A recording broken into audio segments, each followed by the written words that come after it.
berjumpa kembali dalam kasih Tuhan Yesus Kristus. Sungguh kita mengucap syukur karena kebaikan dan pertolongan Tuhan, pemeliharaan Tuhan yang sempurna dalam kehidupan kita sepanjang minggu yang telah kita lewati. Kita boleh ada sebagaimana kita ada saat ini, penuh ucapan syukur, penuh sukacita kita datang kepada Tuhan.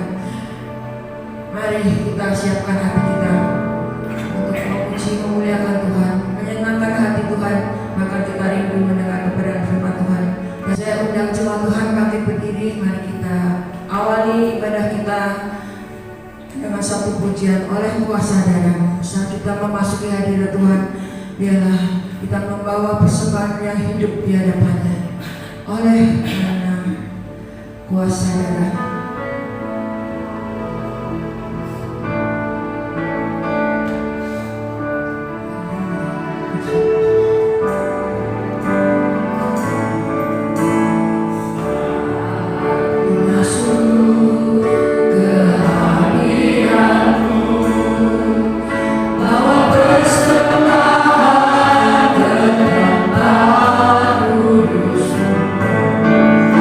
Pujian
memulihkan hidup kita untuk menjadi ciptaan yang baru.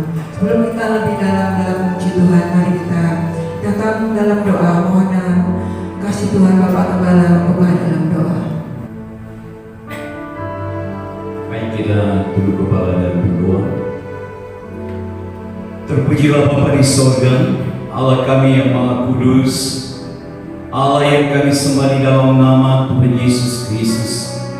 Pada kesempatan pagi hari ini kami datang kepadamu mengucap syukur atas segala perbuatan Allah yang begitu ajaib, telah memelihara, menjaga, melindungi, serta memberikan kepada kami kekuatan tenaga ekstra hingga memampukan kami untuk hadir di rumah Tuhan untuk beribadah berbakti bersama-sama, menyembah dan memuliakan nama-Mu Bapa.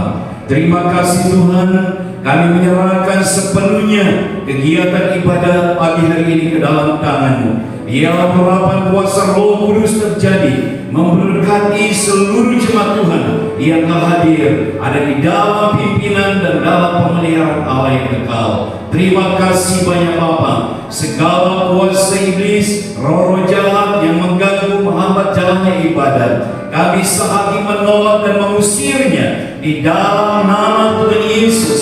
Dan biarlah kuasa Allah Bapa ada bersama dengan kami dan memberikan kepada kami sukacita untuk terus menyembah dan memuliakan Allah. Berkati semua hamba-hamba-Mu yang terlibat di dalam pelayanan, dalam kegiatan ibadah pagi hari ini. Biarlah urapan kuasa Roh Kudus terjadi atas mereka, hingga mereka dapat memimpin, mengantar kami masuk ke hadirat Allah di dalam puji-pujian, sehingga nama Tuhan dipermuliakan. Terima kasih banyak Bapa.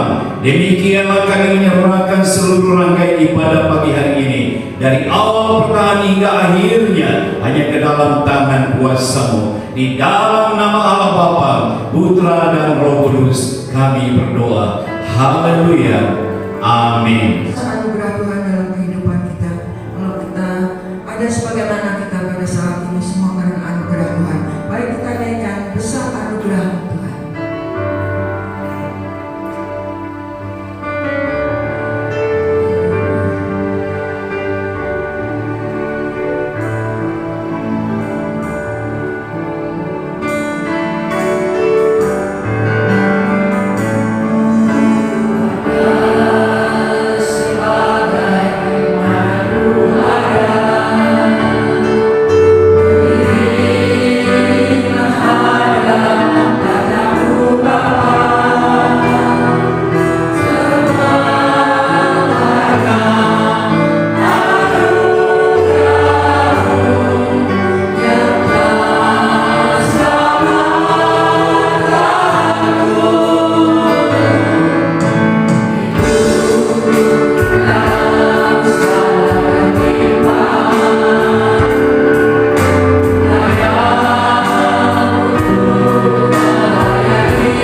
Sukacita surga.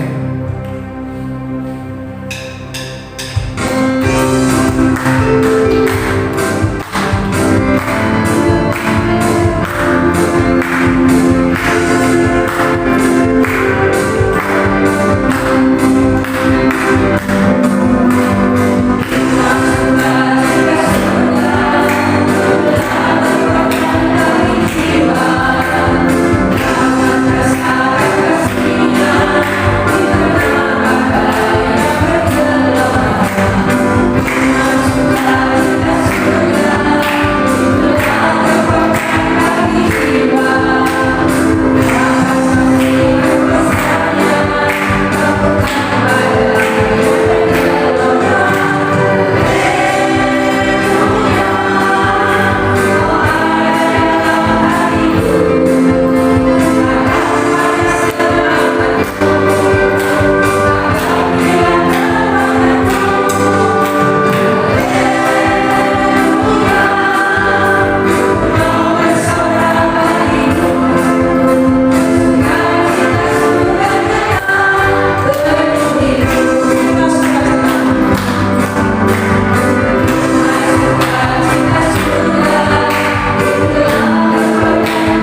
firman Tuhan yang jadi kekuatan kita adalah kita terus hidup di dalam kebenaran firman Tuhan. Kita naikkan pujian karena salib-Mu, karena salib Tuhan kita boleh diselamatkan.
Shalom Bapak Ibu Saudaraku, selamat pagi. Apa kabarnya? Pasti semua dalam keadaan baik dan kami sungguh sangat senang dan bangga dapat menyapa seluruh jemaat Tuhan dalam ibadah pada saat pagi hari ini. Bapak Ibu Saudaraku yang dikasihi Tuhan, sebelum kita mendengarkan firman Tuhan, mari kita datang kepada Tuhan memohon agar Roh Kudus menerangi hati kita sehingga firman yang akan kita pelajari menjadi firman yang sangat memberkati kehidupan rohani kita. Mari kita bersama-sama berdoa. Bapa di sorga, pada saat pagi hari ini kami bersyukur atas anugerah kesehatan yang Kau berikan untuk kami semua, sehingga kami dapat beribadah di rumah masing-masing dalam keadaan penuh dengan sukacita. Tuhan, sebentar lagi kami akan mendengarkan firman-Mu. Tolonglah biarlah Roh Kudus menerangi hati kami, mengajar kami, menuntun kami, bahkan firman-Mu menegur kami, agar kami semakin hari semakin dekat kepada Tuhan, iman kami semakin bertumbuh di dalam Engkau, agar kami semakin hari semakin mengerti rencana dan kehendak Tuhan di dalam kehidupan kami. Urapi hamba-Mu dan semua jemaat Tuhan yang mendengarkan firman-Mu. Di dalam nama Yesus kami siap untuk mendengarkan firman Allah. Haleluya. Amin. Bapak Ibu saudara-saudaraku yang dikasihi Tuhan, pernahkah Bapak Ibu mengalami rasa khawatir atau cemas dalam hidup? Mungkin Anda berkata, "Oh, saya sekali-kali pernah mengalami rasa khawatir." Atau mungkin ada jemaat Tuhan yang berkata, "Oh, saya setiap hari khawatir Bapak. Saya sering kali khawatir dalam hidup." Nah, Bapak Ibu saudara-saudara yang dikasihi Tuhan, pada pagi hari ini kita akan belajar dari sudut pandang firman Tuhan tentang kekhawatiran. Apa kata firman Tuhan tentang kekhawatiran? Itu sebabnya mari kita bersama-sama membuka Alkitab kita dalam Injil Matius pasal yang ke-6 ayat yang ke-25 sampai ayatnya yang ke-34. Injil Matius pasal 6 ayat 25 sampai ayatnya yang ke-34. Demikian firman Tuhan. Hal kekhawatiran, karena itu aku berkata kepadamu, janganlah khawatir akan hidupmu, akan apa yang hendak kamu makan atau minum. Janganlah khawatir pula akan tubuhmu, akan apa yang hendak kamu pakai. Bukankah hidup itu lebih penting daripada makanan dan tubuh itu lebih penting daripada pakaian? Pandanglah burung-burung di langit yang tidak menabur dan tidak menuai dan tidak mengumpulkan bekal dalam lumbung, namun diberi makan oleh Bapamu yang di surga. Bukankah kamu jauh lebih melebihi burung-burung itu? Siapakah di antara kamu yang karena kekhawatirannya dapat menambahkan sehasta saja pada jalan hidupnya? Dan mengapa kamu khawatir akan pakaian? Perhatikanlah bunga bakung di ladang yang tumbuh tanpa bekerja dan tanpa memintal. Namun aku berkata kepadamu, Salomo dalam segala kemegahannya pun tidak berpakaian seindah salah satu dari bunga itu. Jadi jika demikian Allah mendadani rumput di ladang yang hari ini ada dan besok dibuang ke dalam api, tidakkah Ia akan terlebih lagi mendadani kamu, hai orang-orang kurang percaya? Sebab itu janganlah kamu khawatir dan berkata, apakah yang akan kami makan? Apakah yang akan kami minum? Apakah yang akan kami pakai? Semua itu dicari bangsa-bangsa yang tidak mengenal Allah. Akan tetapi Bapamu yang di surga tahu bahwa kamu memerlukan semuanya itu. Tetapi cari dahulu kerajaan Allah dan kebenarannya, maka semuanya itu akan ditambahkan kepadamu. Sebab itu janganlah kamu khawatir akan hari besok, karena hari besok mempunyai kesusahannya sendiri. Kesusahan sehari cukuplah untuk sehari. Amin buat pembacaan firman Tuhan. Bapak Ibu saudara-saudara yang dikasihi Tuhan, pada pagi hari ini tema firman Tuhan atau khotbah kita adalah berbicara tentang jangan khawatir. Jangan khawatir. Bapak Ibu saudara-saudara, Matius pasal 6 ayat 25 sampai ayatnya yang ke-34 adalah salah satu tema khotbah Tuhan Yesus di bukit pasal 5. Adapun latar belakang dari teks ini adalah Tuhan Yesus sedang mengajar dan memperingatkan para murid-muridnya dan para pendengar pada waktu itu agar mereka memiliki sikap hati yang benar tentang harta benda yang ada di dunia ini. Dan juga agar mereka tidak mengabdi kepada dua tuan, kepada Tuhan dan juga kepada Mammon. Itu sebabnya Tuhan Yesus sedang mengingatkan mereka agar mereka tidak perlu khawatir tentang apapun juga yang ada di dunia ini. Bapak Ibu saudara-saudara, seringkali dalam kehidupan kita mengalami kekhawatiran atau kecemasan yang berlebihan sehingga kita lupa akan penyertaan Allah, kita lupa akan janji-janji Tuhan yang ada dalam kehidupan kita yang Dia janjikan.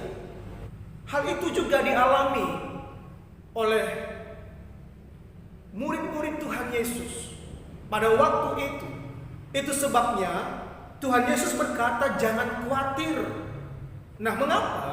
Jangan khawatir bukan berarti kita tidak mempersiapkan masa depan atau rencana planning hidup yang lebih baik. Tetapi yang dimaksud di sini adalah suatu larangan dari Tuhan untuk kita tidak khawatir akan tentang kebutuhan kita sehari-hari. Pertanyaannya, mengapa Tuhan Yesus berkata jangan khawatir? Bapak Ibu Saudara kasih Tuhan, ada 3 alasan mengapa Yesus berkata jangan khawatir. Yang pertama, kalau kita perhatikan di dalam ayatnya yang ke-25 sampai 26, firman Tuhan berkata, "Karena itu aku berkata kepadamu, janganlah khawatir akan hidupmu, akan apa yang hendak kamu makan atau minum, dan janganlah khawatir pula akan tubuhmu, akan apa yang hendak kamu pakai.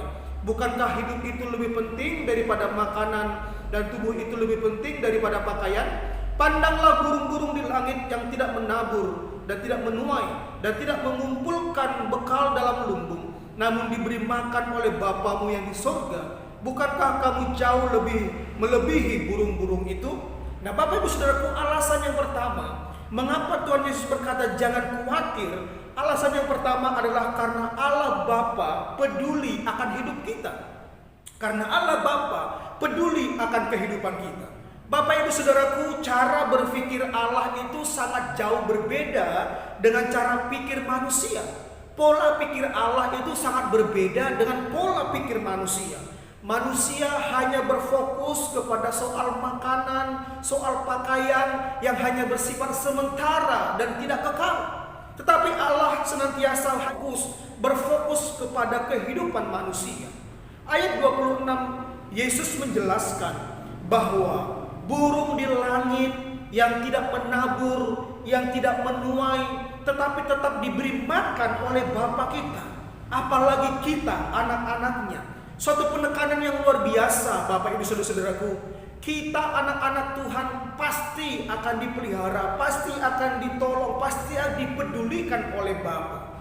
Tuhan Yesus tidak bermaksud untuk melarang kita, untuk mempersiapkan kebutuhan fisik kita di masa depan. Tetapi Tuhan Yesus melarang kita khawatir, melarang kita cemas, seolah-olah kita lupa, seolah-olah kita kurang percaya akan pemeliharaan dan kasih Bapa di dalam kehidupan kita.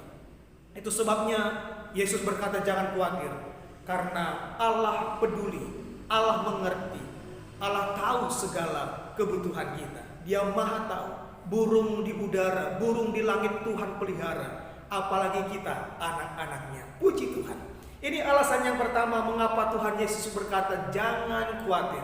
Yang kedua, Bapak Ibu Saudaraku, kita melihat di dalam ayatnya yang ke-27, firman Tuhan berkata, "Siapakah di antara kamu yang karena kekhawatirannya dapat menambahkan sehasta saja pada jalan hidupnya?" Nah, alasan yang kedua, mengapa Tuhan Yesus berkata jangan khawatir? Alasan yang kedua adalah karena kekhawatiran tidak bermanfaat, tidak ada gunanya. Bapak Ibu Saudaraku, Tuhan Yesus berkata kepada murid-muridnya pada waktu itu, "Siapakah di antara kamu, siapakah di antara kalian yang karena kekhawatirannya dapat menambah sehasta saja dalam hidupnya?" Satu hasta, sehasta artinya itu sekitar 18 inci atau sekitar 50 cm, Bapak Ibu Saudaraku. Alkitab berkata, Yesus berkata, siapa dari antara murid-muridnya ketika khawatir dapat menambah 50 cm panjang jalan hidupnya. Artinya apa? Tuhan Yesus menyampaikan kepada mereka bahwa kekhawatiran, hidup di dalam kecemasan tidak ada gunanya, tidak ada manfaatnya, tidak akan menyelesaikan masalah, tidak akan memperpanjang usia perjalanan hidup kita. Itu sebabnya Bapak Ibu Saudara yang kasih Tuhan, Mazmur 37 ayat 5, firman Tuhan berkata, "Serahkanlah hidupmu kepada Tuhan dan percayalah kepadanya, dan Ia akan bertindak." Ketika rasa khawatir, rasa cemas mulai datang menghantui hidup kita, mari jangan khawatir, karena kecemasan, karena kekhawatiran tidak ada gunanya, tidak akan menyelesaikan masalah dalam kehidupan kita. Itu sebabnya firman Tuhan memberi solusi yang terbaik untuk kita, yaitu serahkanlah hidupmu kepada Allah, percayalah kepadanya, maka Ia akan bertindak. Puji Tuhan. Ini alasan yang kedua, mengapa Tuhan Yesus berkata jangan khawatir. Yang pertama tadi, karena Bapa peduli akan kehidupan kita, akan kebutuhan kita. Yang kedua, karena rasa khawatir, rasa cemas tidak akan menyelesaikan masalah. Dan yang ketiga, yang terakhir kita akan melihat mengapa Yesus berkata jangan khawatir. Kita melihat bersama-sama dalam firman Tuhan, Matius pasal 6 ayat yang ke-30, firman Tuhan berkata seperti ini. Jadi jika demikian Allah mendandani rumput di ladang yang hari ini ada dan besok dibuang ke dalam api, tidakkah Ia akan terlebih lagi mendandani kamu, hai orang yang kurang percaya? Nah, Bapak Ibu Saudaraku, dalam terjemahan lain berkata, hai kamu orang yang kurang beriman. Nah, Bapak Ibu Saudara yang dikasihi Tuhan, alasan yang ketiga mengapa Tuhan Yesus berkata jangan khawatir, karena kekhawatiran adalah ciri orang yang kurang percaya, ciri orang yang kurang beriman. Bapak Ibu Saudaraku, Tuhan Yesus menyatakan bahwa orang yang khawatir adalah orang yang kurang beriman. Orang yang khawatir adalah orang yang tidak mengenal Allah dengan benar. Dalam ayatnya yang ke-32. Sebagai anak-anak Tuhan, jangan jadikan masalah, jangan jadikan persoalan, jangan jadikan kekhawatiran merusak iman atau keyakinan kita kepada Tuhan. Tetapi percayalah, yakinlah, berimanlah bahwa Tuhan mampu untuk menolong kita, untuk mencukupi kebutuhan kita, bahkan di masa-masa sukar sekalipun. Karena Dia Allah yang berkuasa, Dia sanggup untuk menolong kita. Puji Tuhan. Itu sebabnya Bapak Ibu Saudaraku, jangan khawatir, jangan cemas. Percayalah kepada Tuhan, yakinlah akan penyertaan Tuhan. Percayalah bahwa Tuhan sanggup untuk memelihara kita, anak-anaknya. Bapak Ibu Saudaraku yang kasih Tuhan, pertanyaan selanjutnya, ketika kita mengalami rasa cemas, rasa khawatir dalam hidup ini, apa yang harus kita lakukan? Bapak Ibu Saudaraku, firman Tuhan memberi solusi untuk kita. Yang pertama yang harus kita lakukan di saat rasa cemas, khawatir menghampiri hidup kita, yang pertama yang harus kita lakukan dalam ayatnya yang ke-33 tadi, Matius pasal 6 ayat 33. Yang pertama yang harus kita lakukan adalah carilah kerajaan Allah dan kebenarannya. Artinya apa? Bila diri kita dipimpin oleh Allah dan taatilah perintah-perintahnya, firman-Nya, kebenarannya. Dan yang kedua yang harus kita lakukan di saat rasa cemas menghampiri kehidupan kita, mari nyatakanlah segala keinginanmu, nyatakanlah segala kebutuhanmu, nyatakanlah segala pergumulanmu kepada Allah di dalam doa, di dalam permohonan dengan ucapan syukur. Filipi pasal 4 ayatnya yang ke-6. Bapak Ibu Saudara yang dikasihi Tuhan, kita sudah belajar dari firman Tuhan Matius pasal 6 ayat 25 sampai 34 ini. Kita menemukan ada 3 alasan mengapa Tuhan Yesus berkata jangan khawatir.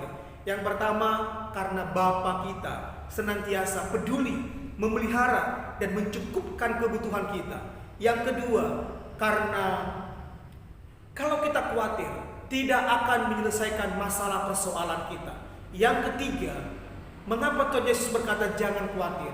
Karena kekhawatiran adalah ciri orang yang kurang beriman. Itu sebabnya mari kita bangkit, serahkan hidup kepada Tuhan, nyatakan hidupmu kepada Tuhan, berilah dirimu dipimpin oleh Allah, dan senantiasa berdoa, mengucap syukur, memohon kepada Allah.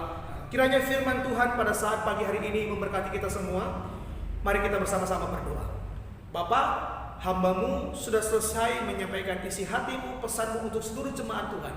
Kiranya Tuhan yang menguatkan dan meneguhkan iman mereka, agar di masa-masa sulit sekalipun mereka tetap tidak cemas, tidak khawatir, karena Tuhan yang mengendalikan hidup mereka. Tuhan yang akan memberkati hidup mereka. Tuhan yang akan mencukupi kebutuhan mereka sesuai dengan kekayaan dan kemuliaan, sesuai dengan rencana Tuhan, sesuai dengan jalan-jalan Tuhan. Kiranya Tuhan memberkati semua jemaat-Mu, baik keluarga mereka, kesehatan mereka, usaha pekerjaan mereka, dan pendidikan anak-anak mereka. Terima kasih Bapa, di dalam nama Yesus kami berdoa dan mengucap syukur. Haleluya. Amin. Kiranya Tuhan Yesus memberkati kita semua. Selamat hari Minggu. Tuhan Yesus memberkati.